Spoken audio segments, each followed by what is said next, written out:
Oi, Benders e Shadianos! Hoje eu vou falar com vocês sobre o terceiro episódio de The Dragon Prince. Que episódio, né?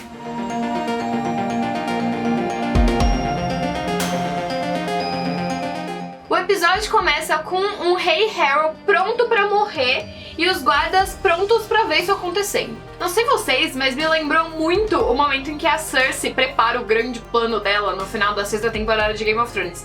Quem viu sabe do que eu tô falando. Mas o grande dilema desse início é que o episódio anterior acabou com um dilema pro Viren.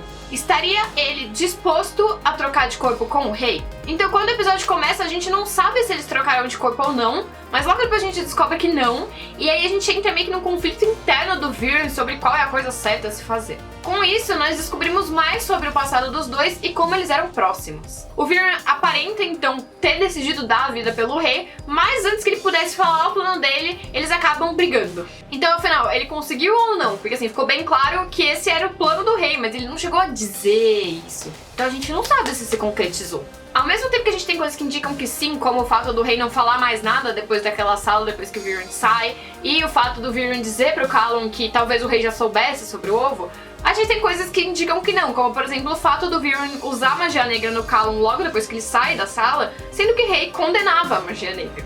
E tipo, não tinha nenhuma evidência de que o rei soubesse ou não usar magia negra nesse ponto. Ou seja, esse é basicamente o grande mistério do episódio. E ele é construído de uma forma muito complexa e emaranhada justamente pra fazer a gente ficar, tipo, discutindo mil vezes na nossa cabeça o que aconteceu. Outra coisa importante que acontece no episódio e que pode ter passado despercebida porque ela é bem rápida, é que a Cláudia encontrou a carta que o rei deixou pro Callum e que muito provavelmente falava a verdade sobre a mãe do Callum. Ou seja, a Cláudia sabe a verdade. Ela sabe e nós não. Ela sabe e o Callum não. Isso me lembrou, de certa forma, a carta que o Zuko encontra, que supostamente diz que ele não era filho do Ozai, no final ele era só um plano da mãe dele, blá blá blá, vocês não acham? A Cláudia, que muita gente gostou no começo da série, começa aos poucos a se mostrar um lado dela meio de vilão e a gente acaba ficando em dúvida se ela vai virar uma vilã ou não. Na verdade, eu nem sei dizer se existem vilões de verdade nessa série, porque todo mundo parece ter um motivo genuíno pra tá fazendo o que tá fazendo. E em seguida, finalmente tivemos a confirmação de que o Callum é um mago. A gente já tinha teorizado sobre isso aqui no canal, porque apareceu a cena dele controlando a esfera da tempestade no trailer, mas agora veio a confirmação. E isso tem diversas implicações pra história, né? Não só pode ser um indício sobre algo mágico no passado do Callum, como pode indicar a forma de combate que ele vai usar daqui pra frente, já que ele se mostrou péssimo nos combates corpo a corpo. A parte final do episódio é marcada por muita ação. Temos uma luta épica entre a Rayla e o Runan usando invisibilidade no telhado do palácio, o confronto entre o Callum e o Viren e o ataque dos elfos ao palácio. Por fim, o Callum se vê numa escolha muito difícil entre arriscar a própria vida para revelar sobre o ovo pro rei e fugir com o ovo para entregar ele de volta para a Rainha dos Dragões. Ele acaba escolhendo a segunda opção, primeiro porque ele não sabe se pode confiar 100% no rei, e segundo porque ele acha que acabar com a guerra é muito mais importante do que a vida dele, do rei ou de qualquer outro ali.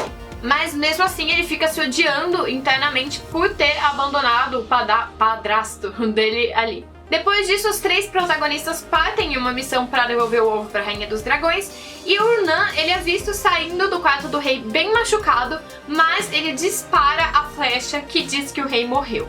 E por fim ele é capturado pela Cláudia, que começa a se mostrar cada vez mais uma vilã, mas ainda continua gostando dela. Agora, tem uma coisa que eu preciso falar, que assim, provavelmente já vai ter sido revelada quando esse vídeo sair, mas eu preciso falar mesmo assim, que logo antes da gente gravar esse vídeo, que dia é hoje? Hoje é dia 29 de agosto, a Netflix mandou umas imagens pra gente de The Dragon Prince e a gente viu que tinha uma imagem que era o Runan com um elfo, tipo, num momento que a gente não viu da história.